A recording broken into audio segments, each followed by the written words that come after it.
प्रधानमंत्री नरेंद्र मोदी शुक्रवार से 5 दिनों की विदेश यात्रा पर जा रहे हैं। वे 29 से 31 अक्टूबर तक रोम में रहेंगे।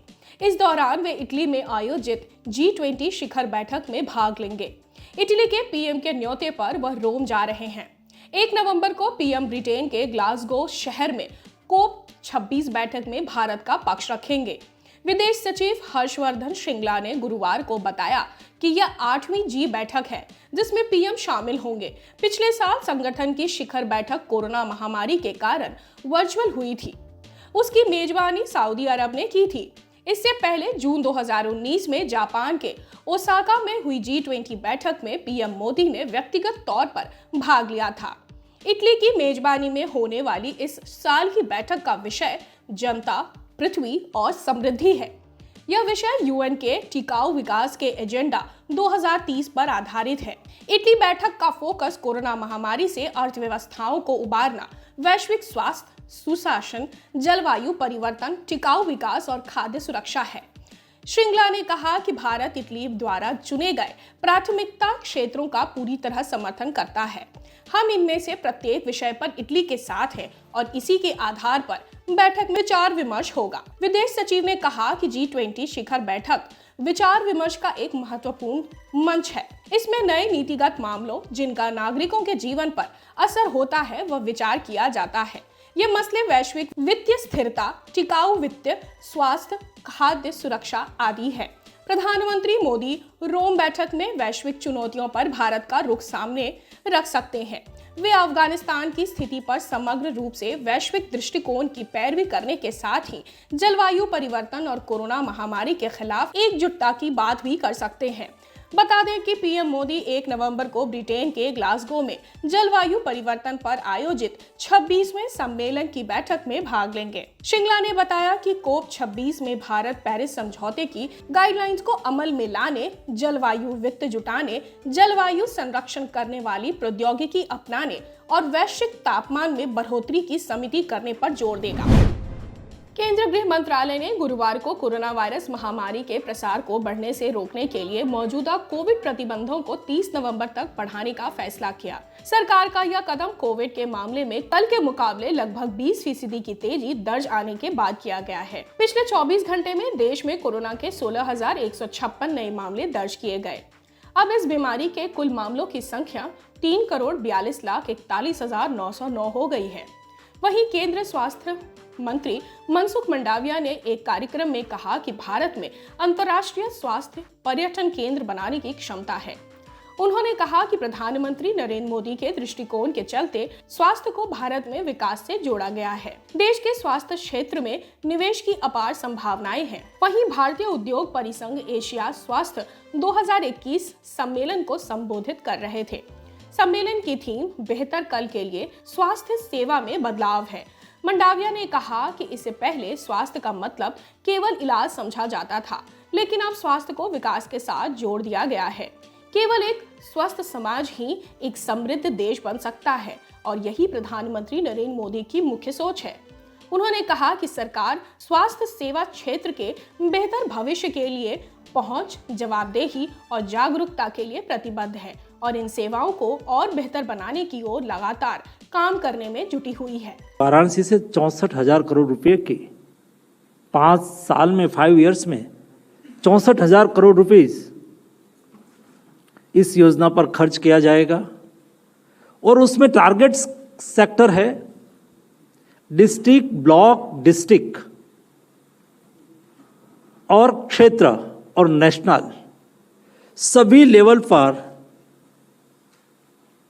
अच्छी लेबोरेटरी हो। एक ब्लॉक में भी लेबोरेटरी हो, ब्लॉक के ऊपर डिस्ट्रिक्ट लेवल पर एक उससे बड़ी लेबोरेटरी हो। कोई सामान्य टेस्टिंग कराना हो तो कभी एक बड़ी सिटी की ओर जाना पड़ता है, स्टेट के कैपिटल तक जाना पड़ता है। ये स्थिति ना निर्माण हो, इसलिए डिस्ट्रिक्ट लेवल पर ही डायग्नोस्टिक हो जाए और डायग्नोसिस डिस्ट्रिक्ट लेवल पर हो और उसके अलावा भी कोई आगे डायग्नोसिस की आवश्यकता हो, परीक्षण की आवश्यकता हो तो देश में 20-20 लोकेशन पर एक लेवल की लैब हो जहां ऑल टाइप ऑफ रिपोर्ट मिल सके। क्रूज ड्रग्स मामले में महाराष्ट्र के मंत्री नवाब मलिक का एनसीबी पर आरोपों का सिलसिला लगातार जारी है। गुरुवार को नवाब मलिक ने सवाल उठाया कि अभी तक क्रूज पार्टी के आयोजकों पर कार्रवाई क्यों नहीं की गई है। उन्होंने दावा किया है कि क्रूज पार्टी का एक आयोजक एनसीबी के मुंबई जोनल डायरेक्टर समीर वानखेड़े का मित्र था। मलिक ने कहा है कि दाढ़ी वाला एक व्यक्ति जो क्रूज पर मौजूद था फैशन टीवी का प्रमुख है, जिसने कार्डेलिया क्रूज पर ड्रग्स पार्टी का आयोजन किया था। एनसीबी पहले ही दावा कर चुकी है कि क्रूज पर एक रेव पार्टी की आयोजना बनाई गई थी। मलिक ने पूछा, बिना अनुमति के इतनी बड़ी पार्टी कैसे आयोजित की गई? फैशन टीवी के भारत प्रमुख और समीर वानखेड़े के दोस्त काशिफ खान के खिलाफ कोई कार्रवाई क्यों नहीं की गई है? साथ ही उन्होंने वानखेड़े और काशिफ खान के संबंधों पर भी सवाल उठाए। मलिक ने पूछा कि वानखेड़े ने उनके खिलाफ अभी कोई कार्रवाई क्यों नहीं की।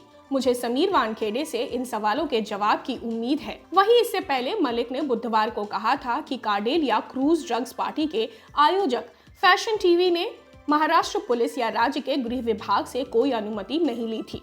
उन्होंने सीधे शिपिंग निदेशालय से अनुमति प्राप्त की थी, जो केंद्र बंदरगाह शिपिंग और जलमार्ग मंत्रालय के अंतर्गत आता है। मंत्री ने यह भी दावा किया था कि एक अंतर्राष्ट्रीय ड्रग माफिया का एक सदस्य भी इसी क्रूज पर मौजूद था। उन्होंने पूछा कि वह कैसे आजाद घूम रहा था, जबकि कुछ अन्य को गिरफ्तार कर लिया गया। बता दें, वानखेड़े के नेतृत्व में एनसीबी की एक टीम ने 2 अक्टूबर को मुंबई तट पर क्रूज जहाज पर छापा मारा था और ड्रग्स जब्त करने का दावा किया था। एजेंसी ने अभिनेता शाहरुख खान के बेटे आर्यन खान सहित कई लोगों को इस मामले में गिरफ्तार किया था।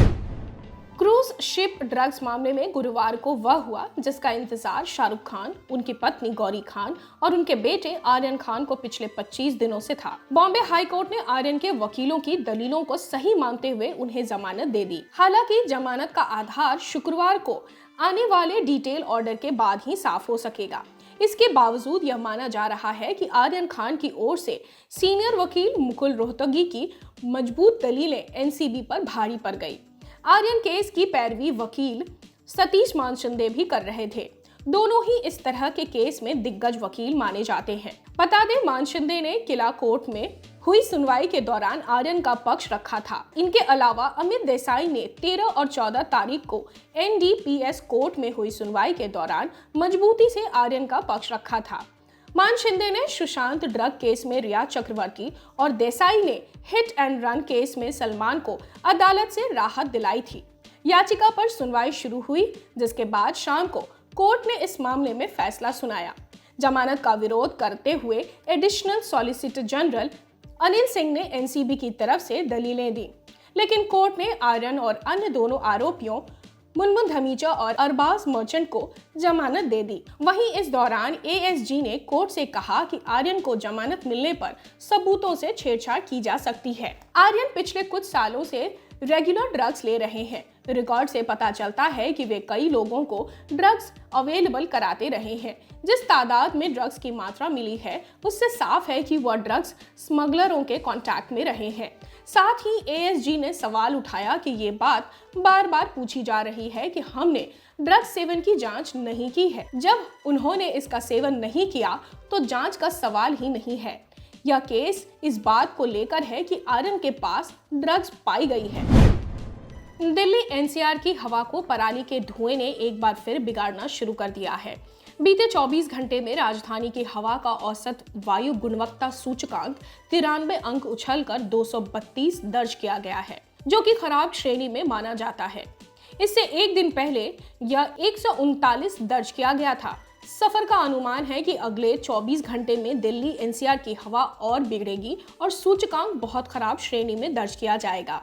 सफर के मुताबिक बीते 24 घंटे में पड़ोसी राज्यों में 656 पराली जलाने मामले दर्ज किए गए हैं। इससे उत्पन्न होने वाले पीएम 2.5 कण की प्रदूषण में 16% हिस्सेदारी दर्ज की गई। हवा की दिशा पश्चिम की ओर होने की वजह से पराली का धुआं दिल्ली एनसीआर में पहुंच रहा है।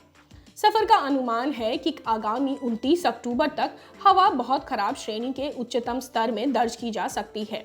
पराली का धुआं बढ़ने के कारण इस समय PM 2.5 का स्तर खराब श्रेणी में बना हुआ है, जबकि PM 10 का स्तर औसत श्रेणी में दर्ज किया जा रहा है। वहीं केंद्र प्रदूषण नियंत्रण बोर्ड के मुताबिक बुधवार को फरीदाबाद का औसत वायु गुणवत्ता सूचकांक 249, गाजियाबाद का 232, गुरुग्राम का 168 और नोएडा का 228 रहा। इससे एक दिन पहले NCR के अधिकांश शहरों की हवा औसत श्रेणी में दर्ज की गई थी। वहीं पहाड़ों पर बर्फबारी का असर मैदानी इलाकों में भी दिखना शुरू हो गया है। दिल्ली NCR में मौसम का मिजाज बदलने के कारण सुबह शाम के समय हल्की सर्दी का एहसास बढ़ रहा है। अगले 3 दिनों में न्यूनतम तापमान में कमी आने के साथ सुबह के समय हल्का कोहरा छाया रह सकता है। मौसम विभाग के मुताबिक बुधवार को अधिकतम तापमान सामान्य से 3 कम 28.2 डिग्री सेल्सियस और न्यूनतम तापमान सामान्य से 2 कम 14.6 डिग्री सेल्सियस दर्ज किया गया। बीते 24 घंटे में हवा में नमी का स्तर 41 से 94% रहा। दिन भर धूप खिली रही, लेकिन गर्मी का एहसास नहीं हुआ। वहीं शाम के समय हल्की ठिठुरन महसूस की गई। RSS की अखिल भारतीय कार्य समिति की 3 दिवसीय बैठक कर्नाटक के धारवाड़ में शुरू हुई। राष्ट्र उत्थान विज्ञान केंद्र में आयोजित बैठक में हिंदुओं पर हो रहे हमलों समेत अहम मुद्दों पर मंथन किया जाएगा। संघ के एक वरिष्ठ पदाधिकारी ने बताया कि बांग्लादेश में हिंदुओं पर हमले के विषय पर इस बैठक में एक प्रस्ताव पारित किया जाएगा। वैदिक मंत्रोच्चारण के बीच यहां सत्र आरंभ हुआ। इस वार्षिक कार्यक्रम में सर संघ चालक मोहन भागवत और सर कार्यवाहक दत्तात्रेय होसबाले समेत 7 देश भर से 350 से अधिक लोग शामिल हो रहे हैं। संघ के सह प्रमुख नरेंद्र ठाकुर ने बैठक से पहले बताया, आज यहां संघ की कार्यकारी समिति की बैठक शुरू हुई।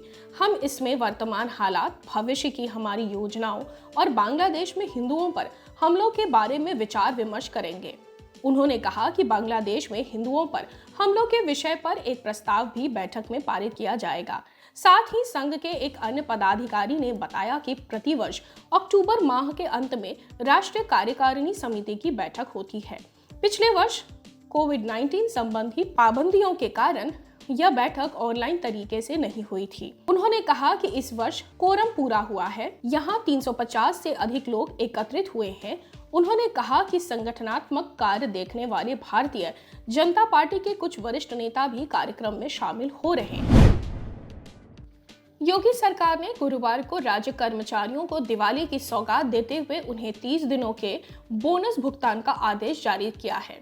इसके तहत राज्य कर्मचारियों, राजकीय विभागों के कार्य प्रभारित कर्मचारियों और सहायता प्राप्त शिक्षण और प्राविधिक शिक्षण संस्थानों और स्थानीय निकायों के कर्मचारियों और दैनिक वेतन भोगी कर्मचारियों को वर्ष 2020-21 के लिए 30 दिनों के बोनस भुगतान का आदेश दिया है। इसके तहत दैनिक वेतन भोगी कर्मचारियों जिन्होंने 6 कार्य दिवसीय सप्ताह वाले कार्यालयों में 31 मार्च 2021 को 3 साल या उससे अधिक समय तक लगातार काम किया हो, प्रत्येक को कम से कम 240 दिन कार्यरत रहे हो, उनको भी यह सुविधा प्राप्त होगी। वहीं कर्मचारियों के बोनस की धनराशि का 75% भाग संबंधित कर्मचारियों के भविष्य निधि खाते में जमा किया जाएगा।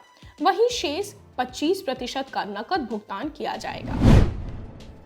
उत्तराखंड के सभी सरकारी अस्पतालों में अब डायबिटीज और ब्लड प्रेशर की दवाइयां निःशुल्क दी जाएंगी।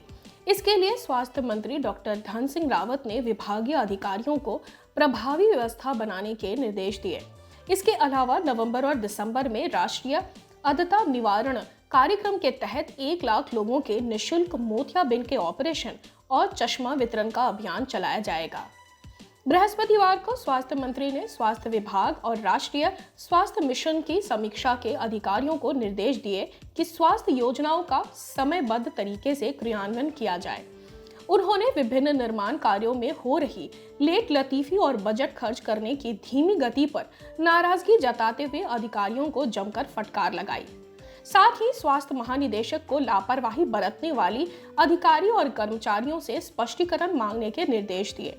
विभागीय मंत्री ने अस्पतालों में खाली पड़े एक्सरे और लैब टेक्नीशियनों के 240 पदों को 1 माह के भीतर आउटसोर्स से भरने और एनएचएम के तहत चिकित्सा अधिकारियों, नर्स, फार्मासिस्ट, काउंसलर, टेक्नीशियन और एएनएम के पदों को 10 नवंबर तक भरने के निर्देश दिए। उन्होंने कोविड-19 संक्रमण की तीसरी लहर के मद्देनजर वैक्सीन के शत प्रतिशत डोज लगाने के लिए आशा वर्करों के माध्यम से जागरूकता अभियान चलाने को कहा। वहीं बैठक में एनएचएम मिशन निदेशक सोनिया ने बताया कि वर्ष 2021-22 में विभिन्न पदों पर 872 करोड़ की राशि के सापेक्ष 530 करोड़ की धनराशि प्राप्त हुई थी, जिसमें से 163 करोड़ की धनराशि का उपयोग कर लिया गया है। इस दौरान बैठक में मिशन निदेशक एनएचएम सोनिया, स्वास्थ्य महानिदेशक डॉक्टर तृप्ति बहुगुणा, निदेशक NHM doctor Saroj Naithani, doctor Vinita Shah, वित्त नियंत्रक कविता नाम्बियाल, खजान चंद पांडे सहित अन्य विभागीय अधिकारी उपस्थित रहे। टोक्यो ओलंपिक में शानदार प्रदर्शन करने वाली हॉकी स्टार वंदना कटारिया को हॉकी इंडिया की संस्तुति पर अर्जुन अवार्ड से नवाजा जाएगा। खेल मंत्रालय में उनका चयन अवार्ड के लिए किया है। हरिद्वार के उप जिला क्रीड़ा अधिकारी वरुण बेलवाल ने इसकी पुष्टि की है। भाई पंकज कटारिया ने बताया कि वंदना को अर्जुन अवार्ड मिलने से उन्हें काफी खुशी है। वंदना के घर आने पर विशेष स्वागत किया जाएगा।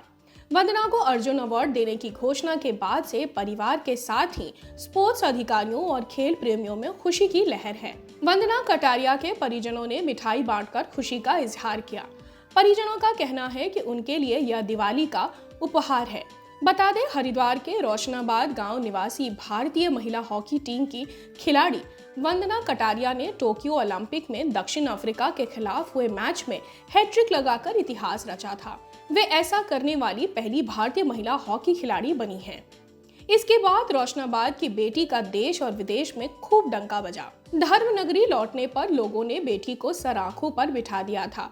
प्रदेश सरकार ने उन्हें बेटी बचाओ बेटी पढ़ाओ का ब्रांड एम्बेसडर घोषित कर दिया था। इसके अलावा उन्हें 25 लाख का नकद पुरस्कार दिया था। छत्तीसगढ़ के जगदलपुर मेडिकल कॉलेज के 10 स्टाफ कोरोना संक्रमित पाए गए हैं। एक साथ इतनी संख्या में स्टाफ के कोरोना संक्रमित होने से हड़कंप मच गया। फिलहाल इन सभी को होम आइसोलेट किया गया है। साथ ही ये जिन जिन के संपर्क में आए थे उन सभी का डिटेल निकालकर कोरोना की जांच की जा रही है। कोविड-19 प्रभारी डॉक्टर ने पॉजिटिव आने की पुष्टि की है। कोरोना की चपेट में आने वाले सभी 10 स्टाफ माइक्रोबायोलॉजी के हैं। बताया जा रहा है कि इनमें एक डॉक्टर भी संक्रमित है। इन सभी को कोरोना की वैक्सीन भी लग चुकी है। साथ ही इनके संपर्क में आए माइक्रोबायोलॉजी के लगभग 25 से ज्यादा स्टाफ की कोरोना की जांच की जा रही है। प्राप्त जानकारी के मुताबिक कुछ दिन पहले कॉलेज में एक फेयरवेल पार्टी का आयोजन किया गया था। इसमें कोरोना प्रोटोकॉल की धज्जियां उड़ाई गई थीं। बता दें, छत्तीसगढ़ में कोरोना के मामले में बढ़ोतरी दर्ज की जा रही है। त्योहार से पहले राज्य में कोरोना संक्रमण के बढ़ते मरीजों ने शासन प्रशासन से लेकर आम लोगों की चिंता भी बढ़ा दी है। राज्य के कई जिलों में कोरोना एक्टिव केसेस की संख्या 2 अंक में है। सबसे ज्यादा बस्तर जिले में है। यहाँ अभी 20 एक्टिव मौजूद हैं, जबकि सुकमा में 9 और दंतेवाड़ा में 4 मामले सक्रिय हैं। सुप्रीम कोर्ट ने गुरुवार को पटाखों पर प्रतिबंध को लेकर बनी धारणा को दूर करते हुए कहा कि यह किसी विशेष समूह या समुदाय के खिलाफ नहीं है। शीर्ष अदालत ने कहा कि वह उत्सव की आड़ में नागरिकों के अधिकारों के उल्लंघन की अनुमति नहीं दे सकता है। न्यायमूर्ति एम.आर. शाह और न्यायमूर्ति ए.एस. बोपन्ना की पीठ ने स्पष्ट किया कि वह अपने आदेशों का पूर्ण कार्यान्वयन चाहती है। उत्सव की आड़ में आप नागरिकों के जीवन के साथ नहीं खेल सकते। हम किसी खास समुदाय के खिलाफ नहीं हैं। पीठ ने कहा कि हम कड़ा संदेश देना चाहते हैं कि हम यहाँ नागरिकों के मौलिक अधिकारों की रक्षा के लिए हैं। साथ ही शीर्ष अदालत ने कहा कि पटाखों पर पहले प्रतिबंध का आदेश विस्तृत कारण बताते हुए पारित किया गया था। सभी पटाखों पर प्रतिबंध नहीं था। यह व्यापक जनहित में था। एक खास छाप बन रही है। यह अनुमान नहीं लगाना चाहिए कि इसे विशेष उद्देश्य के लिए प्रतिबंधित किया गया था। पिछली बार हमने कहा था कि हम भोग के रास्ते में नहीं आ रहे हैं, लेकिन हम लोगों के मौलिक अधिकारों के आड़े नहीं आ सकते। बता दें, इससे पहले शीर्ष अदालत ने 6 निर्माताओं को यह कारण बताने का आदेश दिया था कि उनके आदेशों की अवमानना के लिए उन्हें दंडित क्यों नहीं किया जाना चाहिए। सुप्रीम कोर्ट ने कहा था कि वह पटाखों पर प्रतिबंध लगाने पर विचार करते हुए रोजगार की आड़ में अन्य नागरिकों के जीवन के आधार का उल्लंघन नहीं कर सकता है और इसका मुख्य फोकस निर्दोष नागरिकों के जीवन का अधिकार है।